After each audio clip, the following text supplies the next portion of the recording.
Yo people, welcome back to the YouTube channel. You already know what time it is. It's time for another video. Big up your damn selves in the build. Make sure you smash up the likes every single damn time and subscribe if you are new. Southampton 1, Chelsea 5 review. And we absolutely battered them, blammed them, slammed them.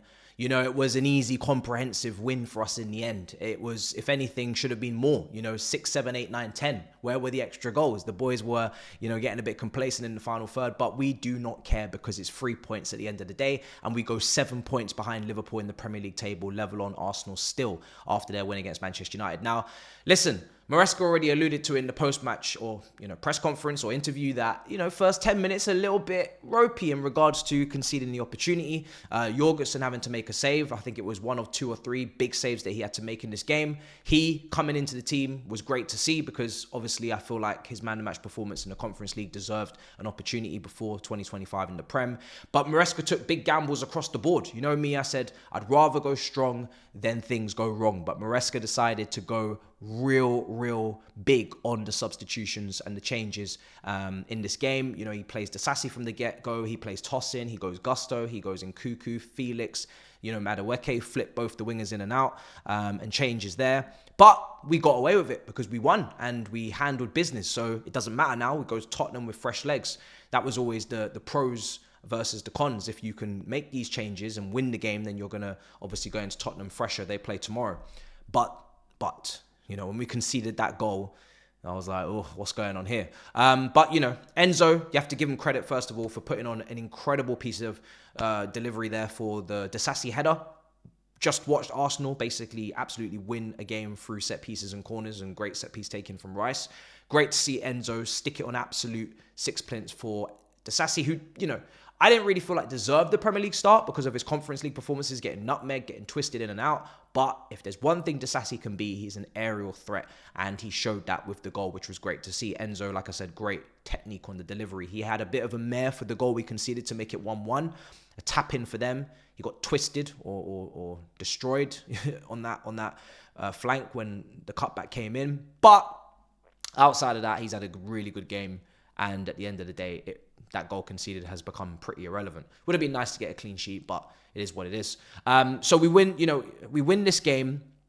And the reason why I say we keep calm is because, you know, let's just go about our business. You know, I'm seeing Jackson on the bench getting a little bit annoyed that he's not able to stat pad. You see the press from Madueke for the second goal. You see Nkuku tapping it into an open net. Russell Martin's build-up play strikes again.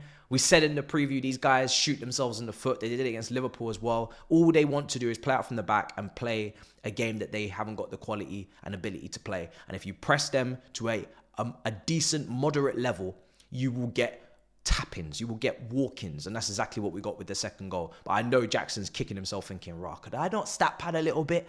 And I love the little banter going on at the moment, all online on social medias. We'll get to Cole Palmer in a moment because, you know, he basically took a goal off in Cuckoo as well. He said, listen, my FPL managers want me to get my points, so you're going to have to hold that.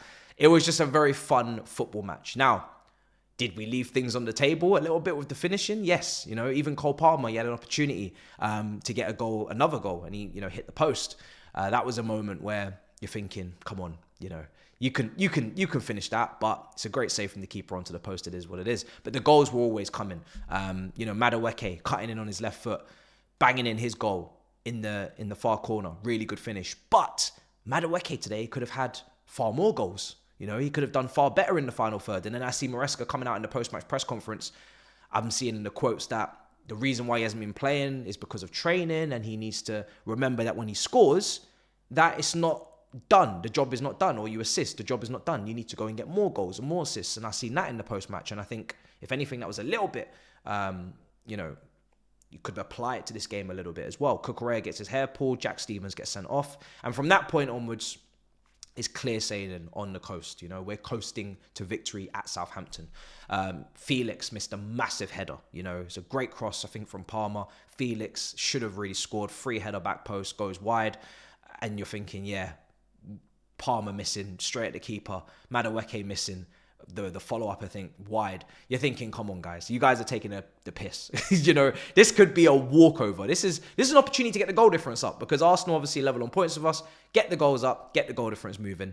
Eventually, like I said, Nkunku gets it to Palmer. Ball through, I think, from Enzo. Tap in for Palmer. They're laughing about it. I've taken the goal off you. The celebration start. And Sancho as well. Fantastic finish at the near post. Just drills it, bangs it past the keeper. Like I said, it was a walkover. We had chance after chance. We played through them. As you'd expect against 10 men. Jorgensen did have to make a couple of big saves. But as you'd expect against Southampton and 10 men, you're going to keep playing through them. You're going to keep cutting them open, breaking them apart. They're not the most compact, well-structured side in the world off the ball. And it was just a Conference League game for us in the end. And it justified the B team playing. So, or elements of the B team. So, really easy win. Really easy win. It's far away from what a Premier League football match is meant to be, but we made it look easy. Southampton at times with their build-up made it easy, and we move. There's not really much more to say. We got our goals, we made our substitutions, we got people on that we wanted to maybe get them on and get their minutes. Sancho coming on, Renato Vega coming on, Dewsbury Hall, who hasn't seen many Premier League minutes, coming on as well, and we move now. People are going to be asking us again in the next press conference, are we in a title race? We've cut the gap to Liverpool by 2 points. But let's just focus on ourselves. Let's just stay focused on ourselves. Let's not get distracted. Let's not start talking about things that are really far away in the distance in regards to, March, April, May. Let's just focus on the good feeling of winning. This is what we have craved as Chelsea fans. I'm hearing that there was chants for Maresca's name at the end of the match. I'm hearing that, there's a real bond being made with the supporters, which is brilliant to see. He is probably, since Tuchel, the manager that we're connecting with the most right now. We are really falling in love with the Maresca way of play and the tactical versatility and unpredictability as well that he's bringing to the table. We really can't guess a lineup at this point in the previews. It's just hypotheticals. There's no evidence to suggest that he'll play this player or that player. We just don't know. So it's fun. We're winning games. We're in form. We're playing good football. We had a ridiculous XG today. I think it was like 5.28 or something stupid like that for the first time, I think, since, don't quote me on this because I could get it wrong, but first time since like 2009, a team has had that high of an XG. Let me see if I can pull it up. He did also confirm that Sanchez will start in the game against Spurs, which is not really a shock. He did rest and rotate today. But yeah, the XG was the first time since 2008-9 an away team has had an XG as high as 5.29, and we didn't have a penalty. So it was a wild beatdown, and we could have battered them by more. But yeah, really good. We move. Brilliant performance. Everybody did their thing, handled business, and we go again. So guys, last thing. So some of you in the community section comments weren't happy that I wasn't doing a watch along. Let me explain, because transparency and authenticity. We will always tell you what's going on. Listen, Big Six, I'm also a part of that. Sometimes you'll see that I do a watch along here. I have to dash to Big Six. I do my review after. I'm a shareholder in that, and that's my brothers. That's my boys. A lot of people wanted Big Six watch alongs this season. The sacrifice was always going to come with that, and it's about the bigger picture. It's about the group. Tonight, you guys would have seen the overlap. We're live. You're stronger together in numbers, right? It's not cringe, it's facts. And at the end of the day, we're trying to build something. We're trying to build a big, channel and a big group. And I'm also doing that here. But, there is going to have to be give and take. Sometimes I'll be able to do the watch alongs here. Most of the time, as you can see, as I try. But sometimes there are overlaps. There are games overlapping each other. And it happens. We're not always going to be able to do everything here.